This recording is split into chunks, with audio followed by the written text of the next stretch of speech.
इस संदेश का शीर्षक है विश्वासियों का अधिकार, भाग 4। इसे सुनकर आशीष पाइए। ठीक है, तो आज हम हमारे सीरीज के अंतिम भाग में हैं। विश्वासियों के अधिकार पर ये सीरीज का चौथा संदेश है। हम सबको ये याद दिला रहे हैं कि विश्वासी के नाते हमारे पास प्रभु यीशु मसीह में कौन से अधिकार हैं। साथ ही ये हमारा सुपरनैचुरल संडे है, महीने का आखिरी रविवार है, और हम खास करके गौर कर रहे हैं अपनी चंगाई और चमत्कार के लिए परमेश्वर पर विश्वास करेंगे। हम इसे संदेश के बाद में करेंगे और संदेश बहुत छोटा होगा। हम कुछ समय अलग रखना चाहते हैं कि प्रार्थना करें और प्रभु लोगों की सेवा करें। और मैं आशा करता हूं कि आप बड़ी अपेक्षा के साथ में आए हैं। प्रभु, आप मेरे जीवन में या मेरे परिचित व्यक्ति के जीवन में काम कीजिए। आप जानते हैं कि प्रभु उन्हें छू लेंगे, उनकी सेवा करेंगे। जैसे हम एक साथ प्रार्थना करते हैं, हम यहाँ चर्चा कर रहे हैं यहाँ विश्वासियों के अधिकार पर पिछले 3 रविवार से, और आज ये चौथा रविवार है। मैं जल्दी से आपको याद दिला दूँ, यहाँ पर हमने एक फ्रेमवर्क बनाया था कि देखिए ऐसे 5 आयाम हैं। हमारे आत्मिक अधिकार के 5 आयाम हैं विश्वासी के नाते, 5 आयाम। तो पहले हमने कहा, और ये पॉइंट्स तो हमने बनाए हैं, यानी बनाए मतलब हमने ये शीर्षक दिए हैं लेकिन वचन के आधार पर। ठीक है, तो पहले हमने कहा छुड़ाने वाला अधिकार। इसका मतलब हमारे पास विश्वासी के नाते आत्मिक अधिकार है, हमारे छुटकारे के कारण मसीह में जो छुटकारा हमारे पास है। दूसरा, हमने चर्चा की विरासत में मिला अधिकार। ऐसा अधिकार परमेश्वर की संतान होने के नाते, क्योंकि परमेश्वर हमारे पिता है, तो हमारे पास है विरासत का अधिकार, ताकि हम उसमें चल सके, इस आत्मिक अधिकार में परमेश्वर के बेटे और बेटियों के रूप में। और तीसरी बात हमने बताया था, हम इसे अधिकार का स्थान कहते हैं। हमने कहा हमारा अधिकार है मसीह के साथ बैठने के कारण, क्योंकि हम उसके साथ बैठे हैं, हम मसीह के साथ उसके सिंहासन पर बैठे हैं, और हम सब अधिकार के उस स्थान से काम करते हैं। तो ये तो बहुत ही महान है जब हम जानते, जब हम बोलते हैं, ये ऐसे जैसे हम परमेश्वर के सिंहासन से बोलते हैं जहाँ पर मसीह बैठे हैं। हम में से हर एक के पास ये अधिकार है विश्वासी के नाते। पिछले रविवार हमने चर्चा की यहाँ दिए गए अधिकार पर। ऐसा अधिकार जो हमारे पास है, जो हमें दिया गया है प्रभु यीशु के नाम में। हमारे पास यीशु का नाम उपयोग करने का अधिकार है, और उसमें हम आत्मिक अधिकार का उपयोग करते हैं। आमीन। तो ये जो संदेश है इसलिए है कि ये हमें तैयार करें जीवन की उन परिस्थितियों के लिए जिनका हम सामना करते हैं। जब आप किसी का सामना करते हैं, किसी चुनौती का, किसी मुश्किल का, तो अपने अधिकार का उपयोग कीजिए। जान ले कि विश्वासी के नाते आपके पास क्या है और उसका उपयोग कीजिए। जैसे आज हमने सुना, जानते हैं जब तूफान होते हैं, आंधी और हवाएं चलती हैं, तो यीशु ने जो किया वही करे। उसने खड़े होकर आंधी और लहरों से कहा, उसने अधिकार से बोला, उसने अधिकार में काम किया। और विश्वासी के नाते हमें सीखना होगा कि हम भी वैसे ही करें। आंधी और तूफान से कहे, मसीह में आपके पास जो अधिकार है उस अधिकार में काम करें। और हमारे आत्मिक अधिकार का 5वां आयाम, जिसके बारे में आज हम चर्चा करेंगे, जिसे हम कहते हैं सामर्थ के रूप में दिया गया अधिकार, या ऐसा अधिकार जो कि पवित्र आत्मा के अभिषेक के द्वारा दिया है। जो अधिकार हमारे पास में हैं, इन पर यानी हमारे आसपास की चीज़ों पर और परिस्थितियों पर दुष्ट आत्माएं या शैतान की जितने भी सामर्थ हैं, ये तो अभिषेक के कारण अधिकार है। अब बहुत ही बुनियादी रूप में हम इस अभिषेक की परिभाषा देंगे। सरल रूप में अभिषेक क्या है? ये तो केवल पवित्र आत्मा की उपस्थिति और सामर्थ है। तो हम में से हर एक विश्वासी के नाते हमारे पास है पवित्र आत्मा, जो हम में वास करता और हम में रहता है, और यही तो अभिषेक है। ये तो पवित्र आत्मा की उपस्थिति और उसकी सामर्थ ही है। अब बाइबल में बहुत कुछ है जो हम देख सकते हैं जो केवल अभिषेक के बारे में है। यानी देखिए, अलग अलग तरह के अभिषेक हैं और अभिषेक के अलग अलग स्तर है, इस तरह की बातें हैं। और ये तो अभिषेक के एक विषय में जाना है, और आज हम इसे नहीं देखेंगे, लेकिन मैं इसे बुनियादी रूप में बताना चाहता हूं कि हम सब समझ जाएं और इस बुनियादी सच्चाई को हम जान पाए कि निश्चय ही पवित्र आत्मा की उपस्थिति और सामर्थ है, जो कि हम में से हर एक के द्वारा खोली जा सकती है। और ये तो वही पवित्र आत्मा है, पवित्र आत्मा परमेश्वर, जिसने यीशु का अभिषेक किया और हमारा अभिषेक किया, या आज हमें अभिषेक दे रहा है। और इसलिए जो बातें यीशु के द्वारा हुई वही बातें आपके और मेरे द्वारा हो सकती। क्या इस बात को आप समझ गए?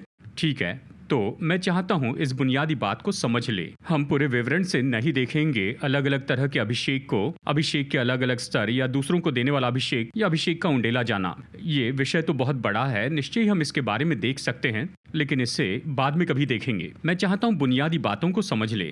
निश्चय पवित्र आत्मा की उपस्थिति और सामर्थ है हर विश्वासी के लिए, और हर विश्वासी देख सकता है। निश्चय ही अभिषेक के प्रगटीकरण को वो देख सकता है अपने जीवन के द्वारा। तो इसे समझना शुरू करना है कि हम समझ सके कि अभिषेक सच में क्या है और अभिषेक क्या करता है। तो हमें यीशु के व्यक्तित्व को देखना होगा। तो हम जानते हैं कि जब यीशु इस पृथ्वी पर चलते थे, वो मनुष्य के रूप में चले। अब वो थे, वो हैं और अनंत काल के लिए परमेश्वर ही रहेंगे। वो अनंत काल के वचन हैं, सृष्टिकर्ता हैं।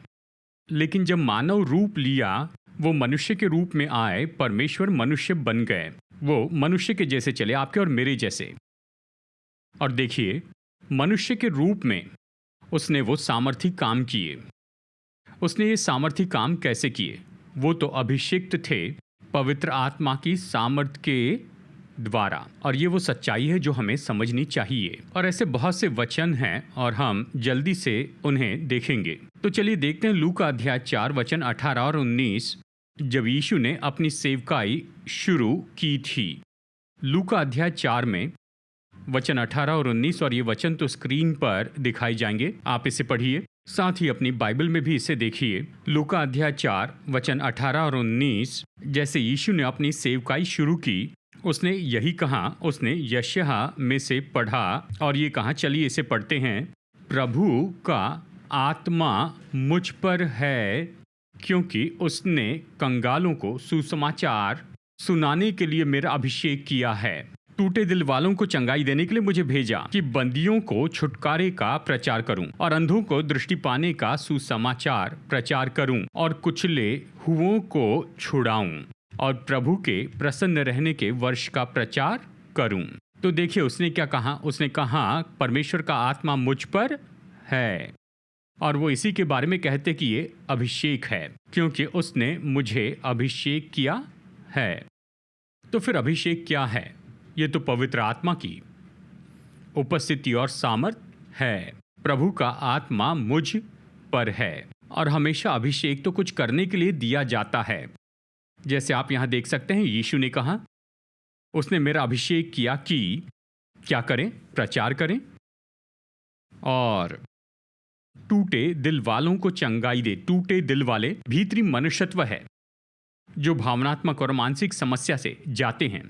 टूटे दिल वालों को चंगाई दूं, कि बंदियों को छुटकारा दूं। बंदियों यानी जो गुलाम हैं अलग अलग बातों के, उन्हें छुटकारा दूं। लोग शायद डर के कारण बंधवाई में हैं, शायद लोग बुरी आदतों के कारण बंधे हैं। कुछ भी हो, जो भी लोगों को बंधवाई में रखता है उन्हें आज़ाद करूं। उसने मेरा अभिषेक किया कि अंधी आंखें खोलूं, ताकि अंधे लोग देखने लगे। शारीरिक चंगाई ये तो केवल एक है। उसने एक के बारे में बताया जो कि अंधों की आंखें खोले, और इसमें सब कुछ जुड़े हैं कि मैं लोगों को चंगाई दूंगा, यानी शारीरिक रूप में जहां भी उन्हें चंगाई चाहिए। और फिर वो कहते हैं कि जो भी कुचले हैं उन्हें छुड़ाऊंगा। कुचलना यानी सामर्थ्य के द्वारा दबाया जाना। जो बलवान है यानी दुष्ट आत्माओं की शक्तियां जो लोगों को कुचलती, उसने कहा मैं उन्हें छुड़ाऊंगा। और प्रभु के प्रसन्न रहने के वर्ष का प्रचार करूंगा, घोषित करूंगा, जहां पर प्रभु उनके जीवन में सब नया बनाएंगे। क्या आप समझ रहे हैं? वो ये सब कुछ कैसे करेंगे? प्रभु का आत्मा मुझ पर है, प्रभु ने मेरा अभिषेक किया है। तो यीशु ने अपनी सेवकाई का काम किया पवित्र आत्मा के अभिषेक के द्वारा। बहुत से वचन हैं, जल्दी से हम देखेंगे। प्रेरितों के काम अध्याय 10 और वचन 38 देखेंगे। ये तो परिचित वचन हैं जिन्हें हम अक्सर देखते जाते हैं। तो फिर देखते हैं प्रेरित 10 और वचन 38। तो चलिए एक साथ मिलकर इसे जोर से पढ़ते हैं। परमेश्वर ने किस रीति से यीशु नासरी को पवित्र आत्मा और सामर्थ से अभिषेक किया। वो भलाई करता और सब जो शैतान के सताए हुए थे अच्छा करता फिरा, क्योंकि परमेश्वर उसके साथ था। फिर से गौर कीजिए, परमेश्वर ने यीशु का अभिषेक किया। किसके द्वारा? पवित्र आत्मा और सामर्थ से। तो फिर अभिषेक क्या है? ये तो पवित्र आत्मा की उपस्थिति और उसकी सामर्थ है। यहां पर सुनिए, अभिषेक की परिभाषा इसी वचन में।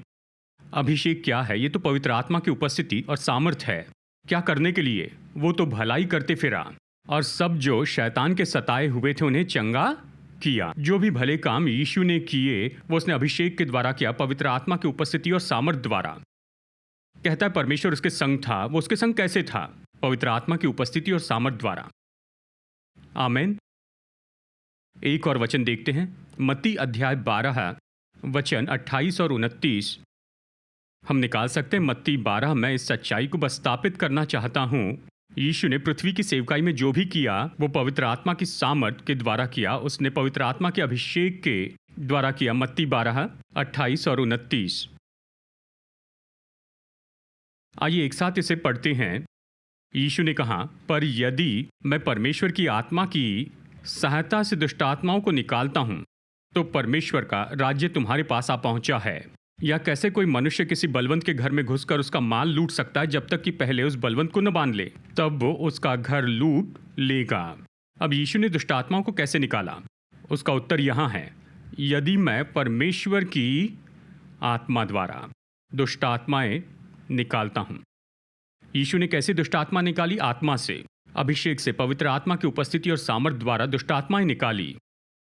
और फिर दिलचस्प बात है, वचन 29 में कहते हैं, वो दुष्ट आत्माओं को निकालने की तुलना करते हैं इस तरह के युद्ध से कि आप जाते हैं और उस बलवंत को बांध लेते हैं, फिर उसके घर को लूट सकते हैं।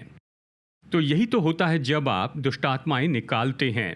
पवित्र आत्मा उस बलवान को हमारे द्वारा बांधता है, यानी दुष्ट आत्माओं की उपस्थिति जो भी हो, और फिर आप इस तरह लोगों को स्वतंत्र करते हैं शैतान के उन सारे बंधन से। पर यह कैसे होता है? पवित्र आत्मा की सामर्थ के द्वारा।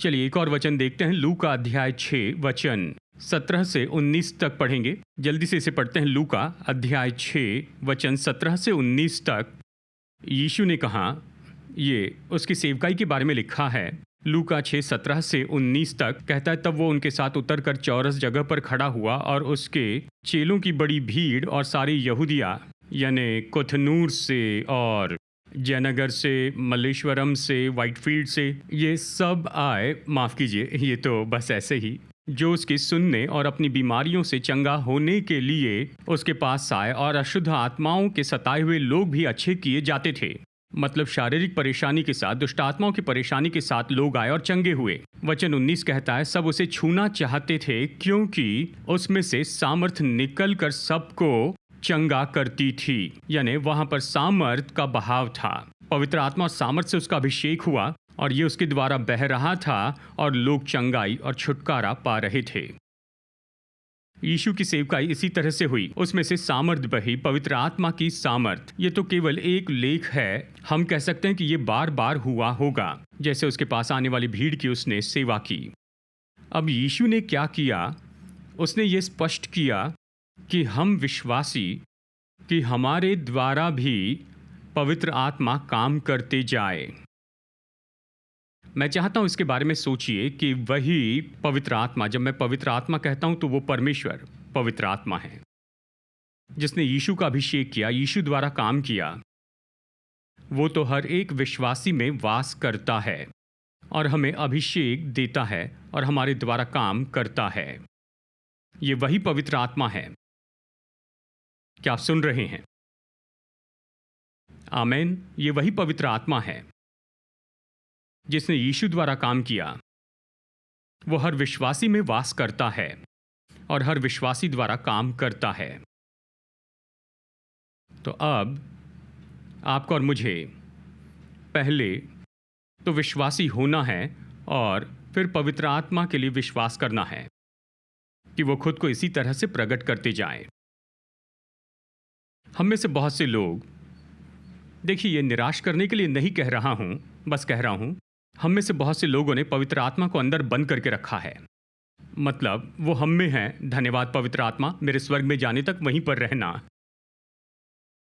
या जानते हैं हम परमेश्वर को धन्यवाद देते हैं कि हमने पवित्र आत्मा में बपतिस्मा पाया है, यानी हम अन्य भाषा में प्रार्थना करते हैं। यानी देखिए, उस हद तक हम पवित्र आत्मा की उपस्थिति का अनुभव करते हैं। पर मैं प्रोत्साहित करना चाहता हूं कि हम इससे परे जाए, उससे आगे जाए और अपेक्षा करें कि पवित्र आत्मा आपके और मेरे द्वारा करें जो उसने यीशु मसीह के द्वारा किया था। अब इस वचन को देखें, पहला यूहन्ना अध्याय 4 वचन 4। हम ये जानते हैं, यूहन्ना लिखता है, देखिए वो पिछले वचनों में इस तरह से बताता है, संसार में बहुत सी दुष्ट आत्माएं हैं और ख्रिस्त विरोधी है। फिर कहते हैं, बालको तुम परमेश्वर से हो, तुमने उन पर जय पाई है। वचन को आगे पढ़ते हैं, क्योंकि जो तुम में है वो उससे जो संसार में है बड़ा है, ऐसे कहता है। तो चलिए इसे फिर से पढ़ते हैं, क्योंकि जो तुम में वो उससे जो संसार में है बड़ा है।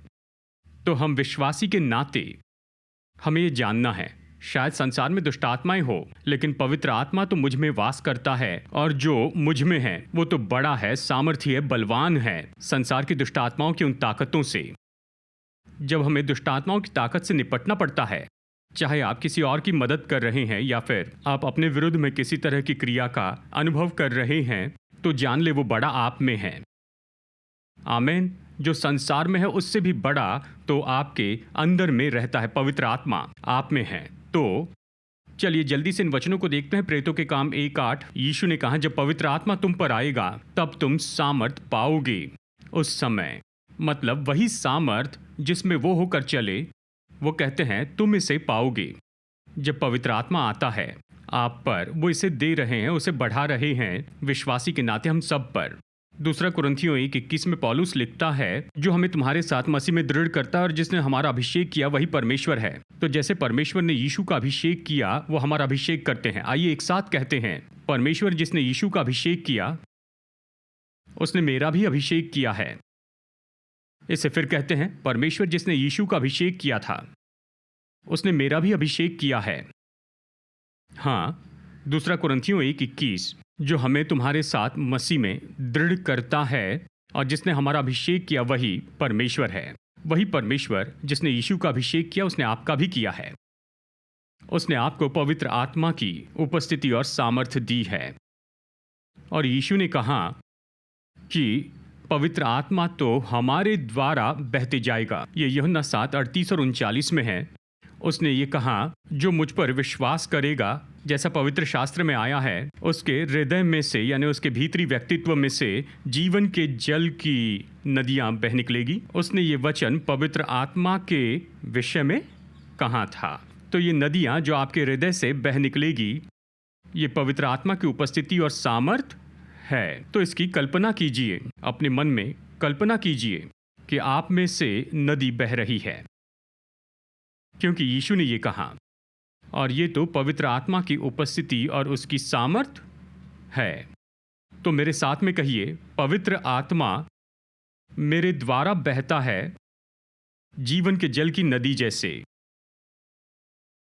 पवित्र आत्मा की उपस्थिति और उसकी सामर्थ मेरे द्वारा बहती है। याद कीजिए, यीशु के वचन पढ़े लूका 6:19 में, और उसमें से सामर्थ निकल कर सबको चंगा करती थी। अब यीशु ने कहा, जो मुझ पर विश्वास करते हैं, सामर्थ उनसे बहेगी, जीवन के जल की नदियां उनसे बहेगी। क्या करने के लिए? कि वही काम करें, लोगों को चंगाई दे, लोगों को छुटकारा दे। आमीन। मैं चाहता हूं विश्वासी के नाते हम समझ ले, ये परमेश्वर ने हमारे लिए तैयार किया हुआ है।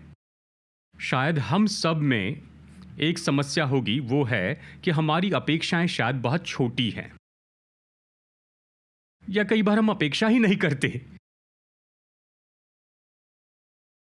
कि हमारे द्वारा कुछ हो सकता है। ओह, मेरे द्वारा क्या हो सकता है? यीशु के द्वारा हाँ जरूर, लेकिन मैं कौन हूं? लेकिन यीशु ये चाहते हैं कि जो काम उसने किए वो आप और मैं भी करते जाएं। तो हमें बदलना होगा और उन बातों की अपेक्षा करना शुरू करना है कि हमारे जीवन के द्वारा हो।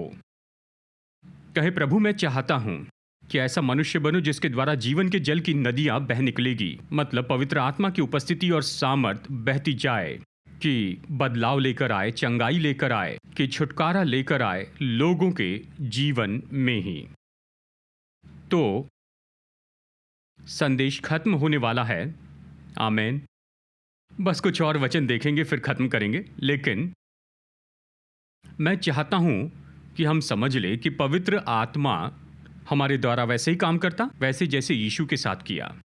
वही पवित्र आत्मा हमारे द्वारा वैसे ही काम करता है जैसे यीशु के साथ में किए थे। यूहन्ना 14 में यीशु ने यह अद्भुत वाक्य कहा था, वचन 12, जिससे हम बहुत ही परिचित हैं। आइए एक साथ इसे पढ़ते हैं। मैं तुमसे सच सच कहता हूं, आइए एक साथ पढ़ते हैं, जो मुझ पर विश्वास रखता है, ये काम जो मैं करता हूं वो भी करेगा, वरन इनसे भी बड़े काम करेगा, क्योंकि मैं पिता के पास जाता हूं। जरा सोचिए, यीशु आपके और मेरे बारे में कहते हैं जो उस पर विश्वास करते हैं, और उसने कहा जो काम वो कर रहे हैं हम भी उसे करेंगे, और इससे भी बड़े काम, महान काम। क्यों? क्योंकि वो पिता के पास गए हैं। वो पिता के पास गए, क्रूस पर उसने अपना काम पूरा किया, मृत्यु, गाड़ा जाना, जी उठना, उठाया जाना, और फिर क्या हुआ? उसका नाम, उसने वो नाम पाया जो सब नामों में श्रेष्ठ है, लेकिन उसके नाम से हर एक घुटना टिकेगा। उसने आपको और मुझे नियुक्त किया कि उस नाम का उपयोग करें। जब वो पिता के दाहिनी ओर बैठे तो उसने पवित्र आत्मा को भेजा हर एक विश्वासी के लिए कि हमें अभिषेक दे और हम में वास करे। तो दो बातें हुई हैं जब वो पिता के पास गए। हमें एक नाम दिया गया और हमें अभिषेक दिया गया है, और इसलिए उसने कहा जो काम मैं करता हूं तुम भी उसे करोगे, और इससे बड़े काम करोगे। मतलब उसने कहा कि इससे परे जाओ, इससे परे जाओ। कई बार हम बहुत परेशान हो जाते हैं जब हम बताते हैं बीमारों के लिए प्रार्थना करें, दुष्ट आत्माओं को निकालें। हम क्यों कर रहे हैं? यीशु ने कहा कि मैंने ये किया है, तुम भी करो, और इससे बड़े काम करो, उससे परे। आप कहेंगे ये बड़े काम क्या होंगे? आप कल्पना कर सकते हैं। उदाहरण के लिए यीशु मसीह के समय में, हाँ, वहाँ पर किसी ने भी यानी सर्जरी नहीं की, किसी ने किसी के शरीर का कोई ऑर्गन नहीं निकाला, पर इन दिनों में ऐसा करते हैं। तो अगर हम प्रार्थना करें और परमेश्वर किसी को नया ऑर्गन देंगे, कहिए किडनी निकाल दी, परमेश्वर ने अद्भुत तरीके से उन्हें नई किडनी दी, या ओवरी निकाल दी, बच्चेदानी निकाल दी और प्रभु ने नई बच्चेदानी दी, यूट्रस निकाला, परमेश्वर ने नया यूट्रस दिया, कुछ भी हो। और इस तरह के जो चमत्कार हैं यीशु के समय में नहीं होते थे, वैसे नहीं करते थे। और कहिए अगर किसी ने इम्प्लांट किया है, जानते हैं मेटल इम्प्लांट, यानी कोई, देखिए कुछ चीज़ जो शरीर में रखते हैं, और देखिए परमेश्वर जिसने पानी को दाखरस में बदला, क्या वो धातु को हड्डी में बदल सकते हैं? अभी भी सोच रहे हैं। जिस परमेश्वर ने पानी को दाखरस में बदला, क्या वो धातु को हड्डी में बदल सकते हैं? ये तो कोई केमिस्ट्री है। देखिए इस तरह के चमत्कार यीशु के समय में नहीं हुए, क्योंकि उस तरह की ऐसी कोई क्रिया नहीं होती थी। लेकिन आज वो इस तरह अंग बदलते हैं कि ये परमेश्वर निर्णय ले कि आपके द्वारा ऐसा कुछ काम करें, बड़े काम। जानते हैं उन दिनों में लोग लाइव स्ट्रीम नहीं देखते थे। लेकिन इन दिनों में ऐसा करते हैं, लोग चंगे होते हैं, वो पवित्र आत्मा से भर जाते हैं लाइव स्ट्रीम देखते हुए। जब वो इसे देखते हैं शायद कई घंटों बाद या कई दिनों बाद, ये रिकॉर्डेड प्रोग्राम है, लोग चंगाई पाते हैं। हाँ, बड़े काम। क्या आप सुन रहे हैं?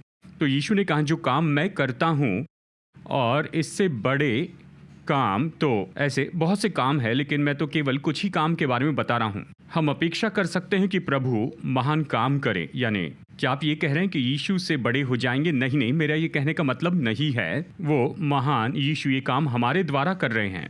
वो जो बाइबल में उन्होंने किया उससे ज़्यादा करना चाहते हैं। वो महान काम करना चाहते हैं और वो हमारे द्वारा इसे कर रहे हैं। हम तो केवल माध्यम हैं, जरिया है, पात्र हैं। उसने कहा, जो काम मैं करता हूँ इससे बड़े काम, क्योंकि मैं पिता के पास जाता हूँ। उसने अपने नाम में हमें नियुक्त किया, उसने पवित्र आत्मा का अभिषेक दिया है और वो हमारे द्वारा इसे करेंगे। तो मैं सच में चाहता हूँ कि हम सब लोग इसकी अपेक्षा करें। पवित्र आत्मा मुझ में है, वो महान मुझ में है और वो दुष्ट आत्माओं को निकालते हैं। तो जब आप सामना करते हैं दुष्ट आत्मा का या कोई व्यक्ति दुष्ट आत्मा से ग्रसित है, तो बस जान ले पवित्र आत्मा जो आप में है पर्याप्त से बढ़कर है कि उस बलवान को बांध ले और उस व्यक्ति को स्वतंत्र करे। यह हमारे बारे में नहीं है, पवित्र आत्मा हम में है और हमारे द्वारा काम करता है। क्या आप सुन रहे हैं? क्या अपेक्षा करनी इसके बारे में कुछ बताऊं? यशायाह 10:27 यह हमें बताता है कि उसका बोझ, यशायाह 10:27, बोझ उठाया जाएगा और जुआ तोड़ डाला जाएगा उस अभिषेक के कारण ही। तो बोझ हटाए जाते हैं और जुए, जो सताने वाला जुआ लोगों पर डाला जाता है, तो जुआ तो ये पुराना शब्द है, जैसे बैल के ऊपर बैलगाड़ी का जुआ रखते हैं, वो बोझ के नीचे आ जाते हैं, वो इसी के बारे में कहता है कि बोझ हटाया जाएगा, जुआ तोड़ डाला जाएगा, ये केवल अभिषेक के कारण होगा। तो अभिषेक आपके द्वारा क्या कर सकता है? आपके द्वारा पवित्र आत्मा लोगों के जीवन पर के बोझ को हटा सकता है और उन पर के जुए को तोड़ डाल सकता है। तो हमें इसकी अपेक्षा करनी है। तो लोग आते हैं बोझ से दबे, शायद निराशा में हो, चिंता में हो, डर में या किसी तरह से सताए गए हो। तो याद रखिए, अभिषेक आप में और आप पर है, पवित्र आत्मा आप पर है और वो आपके द्वारा काम कर सकता है कि उस बोझ को दूर करे और उस जुए को तोड़ दे जो उनके जीवन पर हैं। आमीन। आखिरी वचन, अभिषेक हमारे द्वारा क्या कर सकता है? यशायाह 59 और वचन 19 ये यहां पर कहता है, जब शत्रु महानद के समान चढ़ाई करेंगे, तब यहोवा का आत्मा उसके विरुद्ध झंडा खड़ा करेगा। जब शत्रु आता है बहुत ही सामर्थी बाढ़ के जैसे, तो पवित्र आत्मा क्या कर सकता है? वो रुकावट खड़ी करेगा और रोकेगा शत्रु के कामों को, और वो आपके द्वारा इसे करेगा। पवित्र आत्मा आपके द्वारा ये कर सकता है। तो अगर कोई आपके पास में आकर कहता है, सुनिए, मेरे जीवन में मैं बुरे समय में से होकर जा रहा हूं, ऐसे लगता है कि मैं बहुत दब गया हूं, पर आप जानते हैं पवित्र आत्मा आपके द्वारा काम करता है और रुकावट खड़ी करके उसे रोकता है। आमीन। हर एक विश्वासी पवित्र आत्मा की सामर्थ पाया है।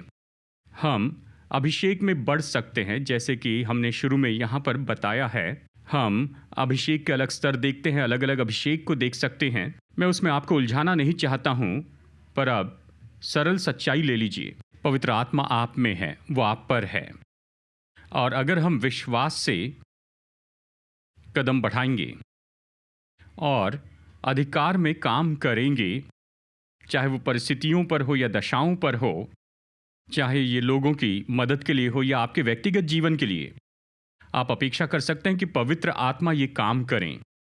अगर आप महसूस करते हैं शत्रु आपके विरुद्ध आ रहा है, तो अपेक्षा करें कि परमेश्वर का आत्मा उसके विरुद्ध में झंडा खड़ा करे। आमीन। वो वहां रुकावट रखेगा, वो आ नहीं पाएगा। जो आप में है वो तो बड़ा है उससे जो इस संसार में है। आमीन। कुछ समय में हम प्रार्थना करेंगे। तो ये बहुत ही सुरक्षित जगह है कि हम इसमें काम करें। स्कूल में हमें सिखाया जाता है, फिजिक्स के लिए फिजिक्स लैब होती है, केमिस्ट्री सीखने के लिए केमिस्ट्री लैब होती है, बायोलॉजी सीखने के लिए बायोलॉजी लैब होती है। मुझे याद है वो दिन जब कॉकरोच काटते थे, चूहों को काटते थे, मेंढक को, और देखिए इस तरह से ये सब कुछ सीखते थे। तो ये अभी लैब का टाइम है, ठीक है? हम अभ्यास करेंगे। हम क्या करेंगे? देखिए, ये अलौकिक रविवार है, हम अपेक्षा कर रहे हैं कि परमेश्वर कुछ न कुछ काम करें। तो हम वचन सुनने वाले, ये हमारे हृदय में विश्वास बढ़ाता है, यह अच्छा है। हमें सत्य जानना है, हमें सत्य सुनना है, लेकिन साथ ही हमें उसके साथ कुछ करना चाहिए। आप परमेश्वर को उस वचन को प्रकट करने दीजिए। परमेश्वर विश्वास योग्य है, वो अपने वचन को देखते हैं कि उसे वो पूरा कर दिखाएं। वो विश्वास योग्य है, वो अपने वचन को जरूर पूरा करेंगे, पर हमें मांग करनी है विश्वास से। कहिए, प्रभु मैं विश्वास करता हूँ और मैं अपेक्षा करता हूँ कि कुछ न कुछ निश्चय ही हो, एक तो आपके अपने लिए या किसी और के लिए जिन्हें मदद की जरूरत है। और हम उनके लिए भी प्रार्थना करेंगे जो ऑनलाइन देख रहे हैं, आप अपने घर में हैं। हम विश्वास करते हैं कि आप जहां भी हैं, परमेश्वर अपने वचन आपके लिए पूरा करेंगे ही। अब देखिए, कुछ समय बाद हम क्या करेंगे उसके बारे में आपको जानकारी दे दूं कि हम लोगों से कहेंगे जिन्हें प्रार्थना की मदद चाहिए अपने हाथ उठाइए। ठीक है, मैं ये नहीं कह रहा कि आप सामने आए कि मैं प्रार्थना करूं, मैं दूसरे विश्वासियों को आपके लिए प्रार्थना के लिए कहूंगा, क्योंकि यीशु ने कहा कि हर एक विश्वासी वो उसी के जैसे काम करेंगे और उससे भी बड़े काम करेंगे। तो इसलिए हमें अपेक्षा करना है, हमें उस पर काम करना होगा, तभी उसे देख पाएंगे। अगर हम निष्क्रिय रहें और उस पर काम न करें तो कुछ भी नहीं देख पाएंगे, हमें जीरो मिलेगा। हम स्वर्ग में जाएंगे, प्रभु आपकी प्रतिज्ञाओं के लिए धन्यवाद, लेकिन मैंने कभी कुछ नहीं किया। हमें उस पर काम करना, अपने कदम बढ़ाना है। प्रभु हम अपेक्षा करते हैं, और शायद उस बीच हम कुछ गलतियां करेंगे, हम हमेशा सफलता नहीं देखेंगे, ठीक है, लेकिन हम सीख रहे हैं कि कैसे वचन पर काम करें, कि हमें क्या करना चाहिए, कि खुद को ऐसी जगह पर रखें जहां पर पवित्र आत्मा हमारे द्वारा काम कर सके और चमत्कार करते चले जाएं। आमीन। और कई साल में जब भी हमने ऐसे किया, जब लोगों ने एक दूसरे के लिए प्रार्थना की, हमने गवाहियां पाई हैं। किसी ने प्रार्थना की, किसी को उनका नाम पता नहीं, क्योंकि किसी ने आकर प्रार्थना की है, नाम पता नहीं, लेकिन किसी के लिए प्रार्थना की, मेरे साथ प्रार्थना की, और फिर कुछ हुआ, मैंने चंगाई पाई, मैंने छुटकारा पाया। और देखिए, ये तो होते रहता है बार बार और बार बार, क्योंकि प्रभु अपने वचन के लिए विश्वास योग्य हैं। वो बस लोगों को ढूंढते हैं कि जो इतने साहसी हो कि उसके वचन पर काम करें। आमीन। बस वचन पर काम करें, जोखिम उठाए। इसमें कोई जोखिम नहीं, क्योंकि आप परमेश्वर के बारे में कह रहे हैं वही अपने वचन को पूरा करेंगे। तो अभी से कुछ समय के बाद हम पूछेंगे इस ऑडिटोरियम में कितने लोगों को प्रार्थना करवानी है। बस आप अपना हाथ उठाइए, इसमें कुछ गलत नहीं कि मुझे प्रार्थना करवानी है। मैं चाहता हूं कोई प्रार्थना करें, अपने हाथ उठा सकते हैं। फिर हम विश्वासियों से कहेंगे जो आपके करीब में हैं, वो आपके पास आए और इसे बहुत ही सरल रखें। बस उनसे पूछिए किस बात के लिए मैं आपके लिए प्रार्थना करूं, और बस आप एक ही वाक्य में उत्तर दीजिए, पूरी केस हिस्ट्री मत बताइए। ये मत कहिए 1947 में ये शुरू हुआ, नहीं, बस एक वाक्य में बताइए कि समस्या क्या है, किस लिए प्रार्थना करनी है। शायद आप कहें मेरे शरीर के इस भाग में मुझे चंगाई चाहिए, या मैं इस परिस्थिति का सामना कर रहा हूँ और मैं चाहता हूँ परमेश्वर इसमें काम करें, या मैं अपने बेटे या बेटी के लिए प्रार्थना कर रहा हूँ, या किसी प्रिय जन के लिए, या परिवार के सदस्य, जो भी हो, जो भी व्यक्ति हो, बस एक वाक्य में कहिए। और जो व्यक्ति आपके पास में आएंगे, अपना हृदय जोड़कर कहेंगे, पवित्र आत्मा, हम आपको न्योता देते हैं कि आप काम करें। क्या हम ऐसा करेंगे? बहुत ही सरल है, पर हमें साहसी होना है, हमें विश्वास का कदम उठाना ही है, हमें इसे करना होगा, और परमेश्वर तैयार है कि हर एक के द्वारा काम करें, हर एक के द्वारा। तो मैं चाहता हूं कि आप जाए, जब आप हाथ उठा हुआ देखते हैं, आप हिचकिचाए नहीं, आप आगे जाइए, आपके करीबी व्यक्ति के पास में जाए और उनके साथ प्रार्थना कीजिए। अगर आपको मौका नहीं मिलता तो ठीक है, आप जहां कहीं भी है वहीं से कहिए, प्रभु सामर्थ्य काम कीजिए। और फिर हम ऑनलाइन देखने वाले लोगों के लिए प्रार्थना करेंगे। हम उन्हें देख नहीं सकते, हमें पता नहीं कहाँ हैं, हम प्रार्थना करेंगे, कहें, प्रभु पवित्र आत्मा की उपस्थिति और उसकी सामर्थ्य इन्हें छू ले। और देखिए, ये हुआ है। हाल ही में हमने ऐसी बहुत सी गवाहियों को सुना है। लोग ऑनलाइन देख रहे थे, वो पवित्र आत्मा से भर गए, या फिर उन्होंने इस रिकॉर्डिंग को कुछ घंटों के बाद में देखा और पवित्र आत्मा का बपतिस्मा पाया या चंगाई पाई, ऐसा कुछ हुआ। तो हम प्रार्थना करेंगे और प्रभु लोगों को छुएंगे, चाहे वो जहां भी हो। हम ऐसा करेंगे, ठीक है? तो आइए अपने पैरों पर खड़े हो जाइए। अब ये समय है कि हम परमेश्वर पर विश्वास करेंगे और प्रभु से प्रार्थना करेंगे और अपेक्षा करेंगे कि इस जगह पर कि परमेश्वर बहुत ही महान अद्भुत काम करेंगे। आपकी जो भी जरूरत है, पवित्र आत्मा वो पर्याप्त से बढ़कर है, वो परमेश्वर है, वो पर्याप्त से बढ़कर है। तो अपनी अपेक्षाओं को फैलाइए, उन्हें बढ़ाइए। बड़ी बातों की अपेक्षा करें, शायद अपने लिए या शायद परिवार के सदस्य या परिचित लोग के लिए। बड़ी बातों की अपेक्षा करें आमेन, आमेन। मैं चाहता हूं कि आप परमेश्वर से अपेक्षा करें और मैं ये खास गवाही जानबूझकर आपको बता रहा हूं क्योंकि कई बार हम बहुत हिचकिचाते हैं परमेश्वर से छोटी बातें मांगने के लिए भी। और ये बात तो कुछ साल पहले ही हुई थी। आप में से शायद कुछ लोग उस सभा में होंगे और ये उस समय की बात है जब हम कॉन्फ्रेंस कर रहे थे यूटीसी में। और सेवा करने के बाद हमने कहा कि हम लोगों के लिए प्रार्थना करेंगे, बिल्कुल ऐसे ही जैसे अभी हम कर रहे हैं। और वहाँ पर उस सभा में एक बहन आई थी। उनका जन्म से ही एक पैर दूसरे पैर से छोटा था, बहुत ही अजीब था।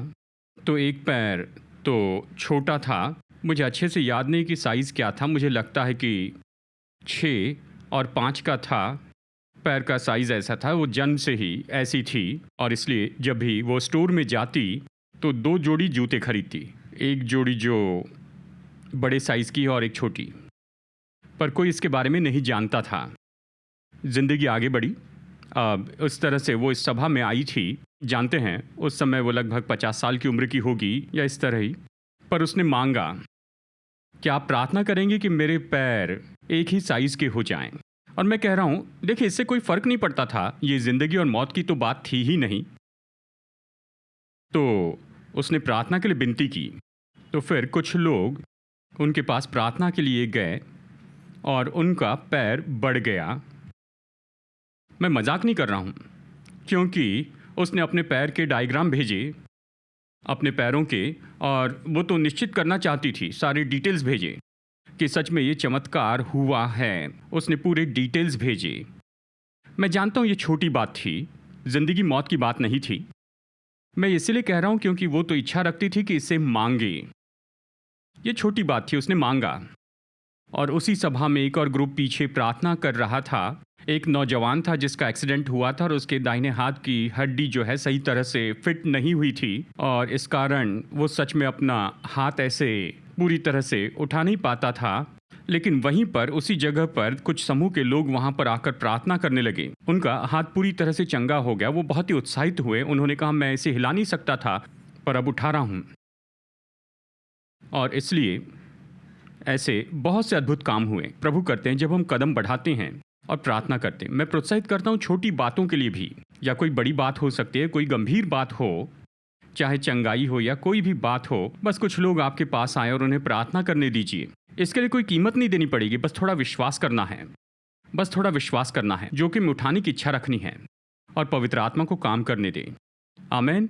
तो ऐसा करते हैं। अगर आपको प्रार्थना करवानी है किसी ज़रूरत के लिए, यीशु ने पानी को दाखरस में बदला, उसे ऐसे करने की ज़रूरत क्या थी कि लोगों को आशीष दे। उसने 5 रोटी और 2 मछली को बहुगुणित किया, मतलब वो उन्हें घर भेज सकते थे, वो घर जाकर खा सकते थे, पर लोगों को आशीष देने के लिए उसने ये सब किया। और वो ऐसे ही करने के लिए तैयार है, बस आपकी ज़रूरत पूरी करने के लिए कि आपको आशीष दे, आपको बताए कि वो आपकी परवाह करते हैं। ठीक है, आप प्रार्थना चाहते हैं कि कोई आपके पास आए, प्रार्थना करेंगे, हम इस संदेश के अनुसार काम करेंगे। अपने हाथ उठाइए, अपने आसपास के 2-3 लोगों को आकर प्रार्थना करने के लिए कहिए और देखिए प्रभु क्या करते हैं। आमीन। अगर प्रार्थना करवानी है तो अपने हाथ उठाइए। दूसरे लोग जो इन हाथों को देख रहे हैं, ये थोड़ा जोखिम उठा रहे हैं, कह रहे हैं मुझे प्रार्थना करवानी है। मैं चाहता हूँ अपने सीट से आगे आइए, यहाँ वहाँ जाइए, आप उनके पास जाइए। 2 या 3 जो भी लोग हैं, आप उनके पास जाकर कहिए आपको किसके लिए प्रार्थना करवानी है, और वो आपको एक वाक्य में बताएंगे और फिर बस प्रार्थना करें। कहें, प्रभु यीशु मसीह के नाम में इस व्यक्ति की ज़रूरत पूरी कीजिए, या इनके जीवन में जो चाहिए वो कीजिए। यहाँ पर कुछ लोगों ने अपने हाथ उठाए हैं। कुछ लोग इनके पास में आइए और आप इनके लिए प्रार्थना कीजिए। आज़ादी से यहाँ वहाँ जाइए, ये लैब टाइम है, आप जाकर लोगों के साथ प्रार्थना कीजिए। ठीक है, इसमें शर्मिंदगी की कोई बात नहीं, बस किसी के लिए प्रार्थना कीजिए। कुछ लोगों ने यहाँ पर हाथ उठाए हैं, बस जिन्हें प्रार्थना करवानी है उन्हें ढूंढिए और उनके साथ प्रार्थना करें। ठीक है, ठीक है, यहाँ पर भी कुछ लोगों ने हाथ उठाए हैं, तो आइए उनकी ज़रूरत जानिए और प्रार्थना कीजिए। हमें यहाँ पर कुछ लोगों की ज़रूरत है, बस प्रार्थना करें और फिर आप इनके साथ प्रार्थना कीजिए। और प्रार्थना करने के बाद आप दूसरे लोगों के लिए भी प्रार्थना कर सकते हैं। आप निश्चय ही मुड़कर दूसरे लोगों के हाथों को देख सकते हैं और उनके लिए आप प्रार्थना कीजिए। तो बस आज़ादी से ऐसा कीजिए, बस जाकर उनके लिए प्रार्थना करें, प्रार्थना कीजिए। प्रार्थना करें। कितना सुंदर दृश्य है। प्रभु के लोगों को देखिए, एक दूसरे के लिए प्रार्थना करें और प्रभु यहीं पर काम करते हैं। प्रभु सामर्थी काम करते हैं, पवित्र आत्मा सामर्थी काम करते हैं। ये कितना सुंदर दृश्य है। प्रार्थना करवानी है तो बस अपने हाथ उठाइए। अभी तक कोई नहीं आया तो बस हाथ उठाइए। धन्यवाद प्रभु, धन्यवाद प्रभु, धन्यवाद प्रभु, धन्यवाद प्रभु यीशु, धन्यवाद, धन्यवाद प्रभु, धन्यवाद। आपको महिमा देते हैं प्रभु। धन्यवाद प्रभु, धन्यवाद प्रभु यीशु।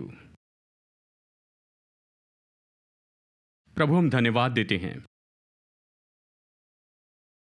आपकी प्रार्थना खत्म होने के बाद यहाँ वहाँ देखिए, जिन्हें प्रार्थना की जरूरत है उनके लिए प्रार्थना कीजिए, जाकर प्रार्थना कीजिए। धन्यवाद प्रभु,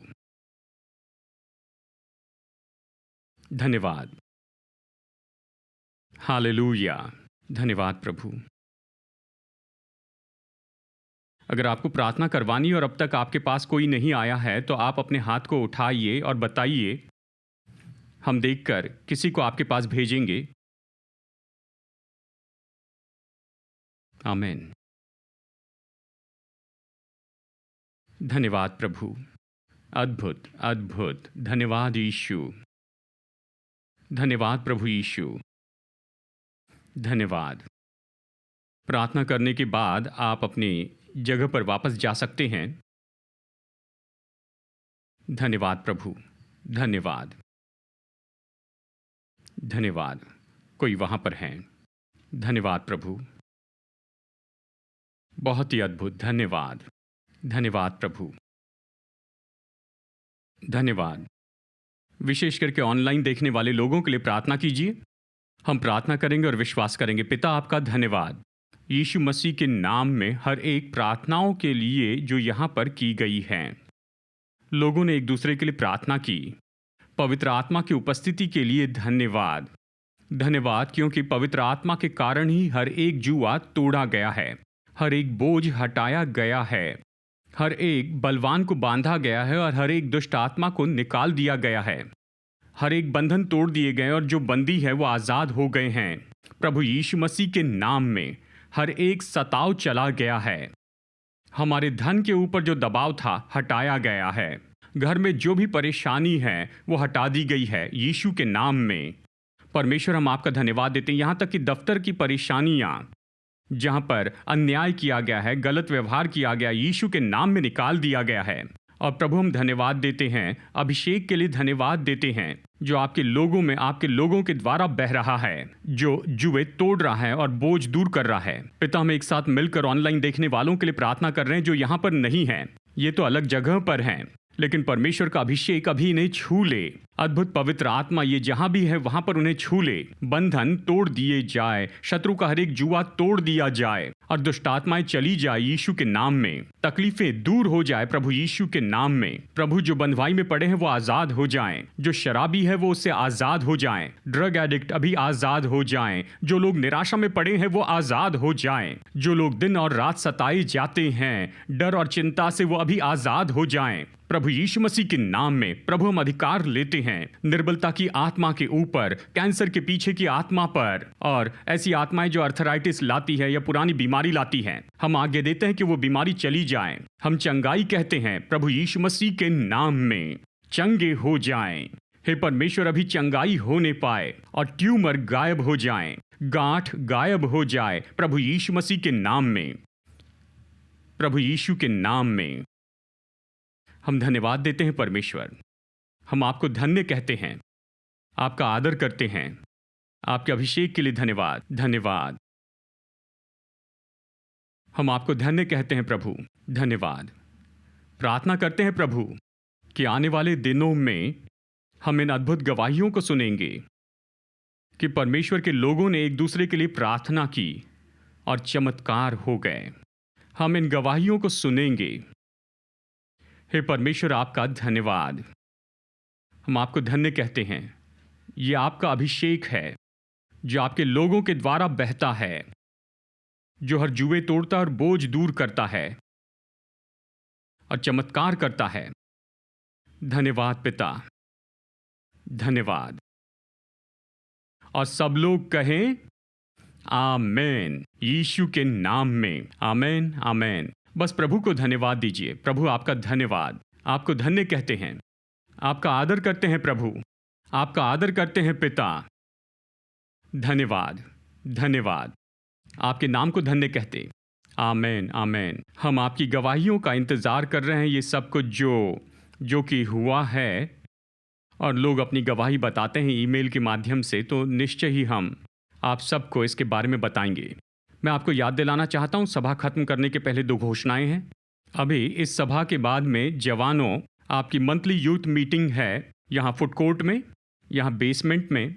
जो 17 से 33 साल के उम्र के हैं, जवानों की सभा में आपका नीचे स्वागत है। स्नैक्स दिया जाएगा। दूसरे जवानों के साथ जुड़ने के लिए यह अच्छा समय है, तो उसके लिए बने रहिए इस सभा के बाद में। साथ ही याद रखिए, अगले हफ्ते हम याकूब की पत्री का अध्ययन शुरू कर रहे हैं। मैं प्रोत्साहित करता हूं दोस्तों को न्योता दें, उन्हें न्योता दें। तो आइए हम अध्ययन करेंगे, बहुत ही सरल और बहुत ही व्यवहारिक। ये हमारा जीवन बदलेगा। आकर हमारे साथ कुछ समय बिताइए, लोगों को न्योता दीजिए कि वे आकर इसके भागी हो जाएं। आमेन। तो ठीक है, सभा खत्म करते हैं, बेनेडिक्शन लेते हैं। हमारे प्रभु यीशु मसीह का अनुग्रह, हमारे स्वर्गीय पिता परमेश्वर का प्रेम और पवित्र आत्मा की मधुर संगति हम में से हर एक के साथ हमेशा होती रहे, यीशु के नाम में।